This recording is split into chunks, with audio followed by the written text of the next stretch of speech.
So in a nutshell, I think, and again, there can be slight variations in this would be the ERD I would come up with.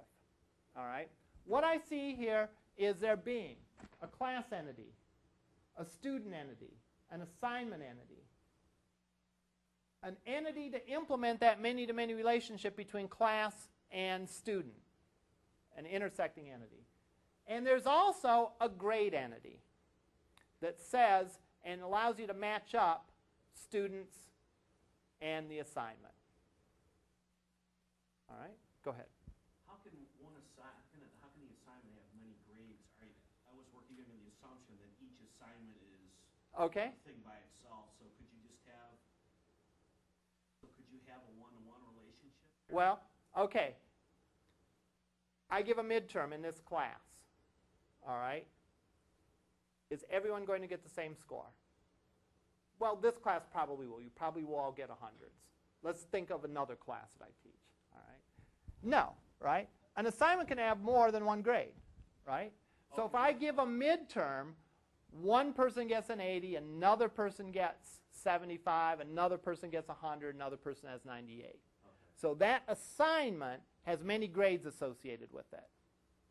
Now, to be sure, the assignment-student combination only has one, but we're strictly, when we're looking at this ERD, we're saying one assignment can have how many grades. And one assignment can certainly have more than one grade, because each student gets their own grade. Okay?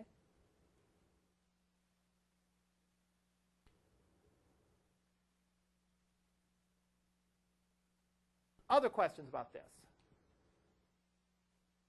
If you would grade your own ERD diagram on a 1 to 10 scale, all right, how many of you would give yourself a 5 or better on your ERD diagram?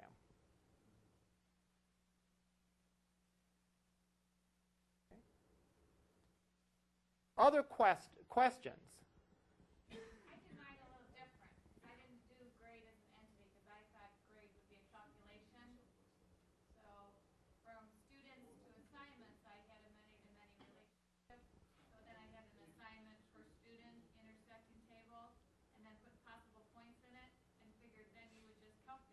Okay. And you know what? You ended up, your ERD is identical to this one, at least that part. You simply called this the student assignment table. Right? Because it's the intersecting entity between that. When I say grade, I'm not talking about that they got an A for the course or whatever. I'm saying essentially that for Lab 1, you got 5 points. For Lab 2, you got 5 points. On the midterm, you got 98 points, and so on. So really, this table that I called grade truly is the intersecting entity between student and assignment, right? Because another way to draw this ERD would be to say, hey, there's a relationship, and this is probably what you did. There's a relationship between students and assignments, right? One student completes many assignments. Each assignment is done by many students. And therefore, got to get rid of that, got an intersecting entity that I'm going to call student assignment. And guess what? I'm going to put in that the points that the student earned. Well, that's the same thing as a grade table. All right, just called a different name. I looked at it as its own entity, all right, that I have this thing that's a grade. You looked at it as being the intersecting entity between that, but that's just approaching the same thing from a different angle. All right, so that I would consider correct. All right, other questions? Let's start writing some tables out here. All right. And I'm going to pop between the ERD and the tables. Class table. Probably going to have a class ID as a primary key. Maybe the name of the class, maybe the room, and maybe the time it meets. All right? Those are all reasonable attributes. You might not have had exactly those, right? But we can all agree those are probably pretty reasonable attributes in a class table. What do I know about the class? I want to give it some ID number, right? I want to give it a name. I want to say when it meets, what room it's in. Student table. Again, I'm probably going to have a student ID. That's going to be the key to the table. Student name, maybe their homeroom, and whatever other attributes I want to keep track of for a student.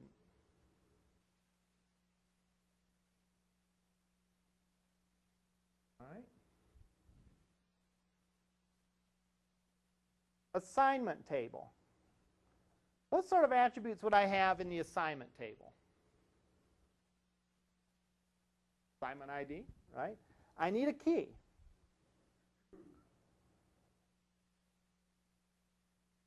So the safest way to have a key is to make, I keep putting asterisks there that I don't want to, is to make an auto number key, right? That's going to just automatically, the first assignment's assignment 1, second one's assignment 2, and so on. I probably am going to have a description of the assignment. And I'm probably going to have the possible points, right?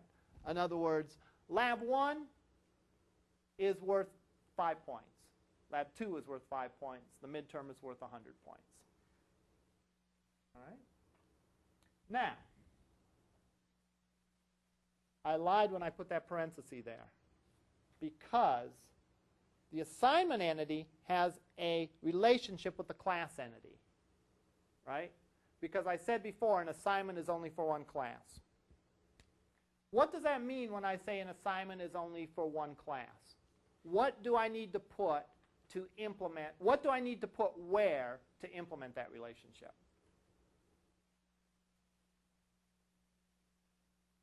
Exactly. I need to put the class ID as a foreign key in the assignment table. Why? I've said an assignment belongs to one class. Therefore, every assignment in the table has to point to the class it belongs to. This first assignment, Lab 1, that's for chemistry. The second assignment, Lab 1, that's biology. The third assignment, midterm, that's physics, and so on down the line.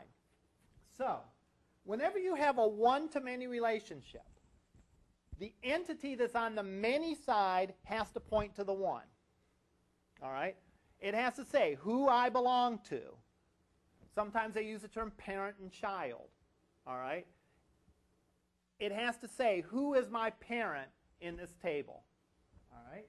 Can you say that again when you have one? When you have a one-to-many relationship, the primary key of the one is put as a foreign key in the many. No problem. So in this case, I would have as an attribute in the assignment table the class ID, and that's a foreign key. The many side is the child, the one side is the parent. So one child can have many parents. A child only has one parent, though. All right? These are amoeba that split or something like that. So you only have one parent. All right?